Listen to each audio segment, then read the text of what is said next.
sp3d2 সংকরিত যৌগ কোনটি? চলো আমরা সংকরায়ন বের করার জন্য এখানে আমরা একটা শর্টকাট ইউজ করব। x = ½ v + m - c + a। এটা সবার জানা থাকার কথা, তারপর আমি একটু পরিচয়গুলো লিখে দিই। a দ্বারা বোঝায় চার্জ অফ অ্যানায়ন, শুধু চার্জটা লিখব, অনলি ভ্যালু। মনে করো -2 আছে, তাহলে পরে কত হবে?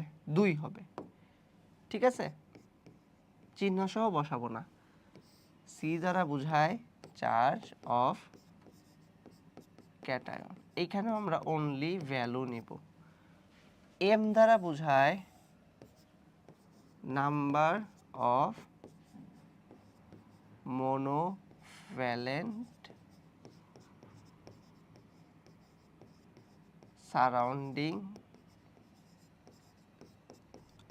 Atoms. Number of monovalent, monovalent মানে হলো একযোজী, একযোজী পার্শ্ববর্তী পরমাণু কয়টা আছে এটা দেখতে হবে। একযোজী পরমাণু জানি কারা, এক্সাম্পল যদি দেই, hydrogen, chlorine, fluorine, bromine, iodine, etcetera, ঠিক আছে? আর ভি হলো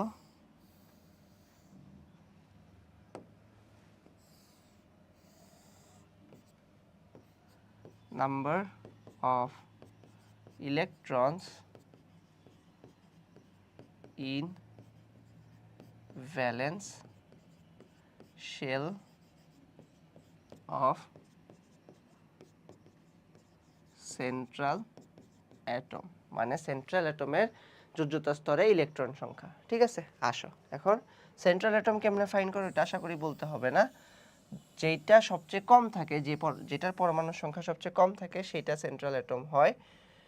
আরও কিছু ক্রাইটেরিয়া আছে, যদি পরমাণু সংখ্যা সমান হয়ে যায় তাহলে পরে কি হয়, যার তড়িৎ ঋণাত্মকতা কম সে হলো সেন্ট্রাল অ্যাটম হয়। আর হাইড্রোজেন আর ফ্লোরিন কখনো সেন্ট্রাল অ্যাটম হয় না। এই তিনটা হলো সেন্ট্রাল অ্যাটম বের করার শর্ত।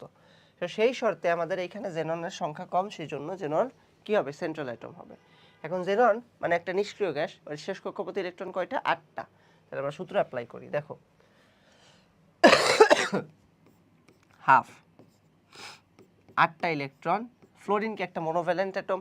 নাম্বার অফ মোনোভ্যালেন্ট অ্যাটম তাহলে কয়টা আছে দেখো তো, 4টা আছে না? 4টা ফ্লোরিন সারাউন্ডিং অবস্থায় আছে, 4টা।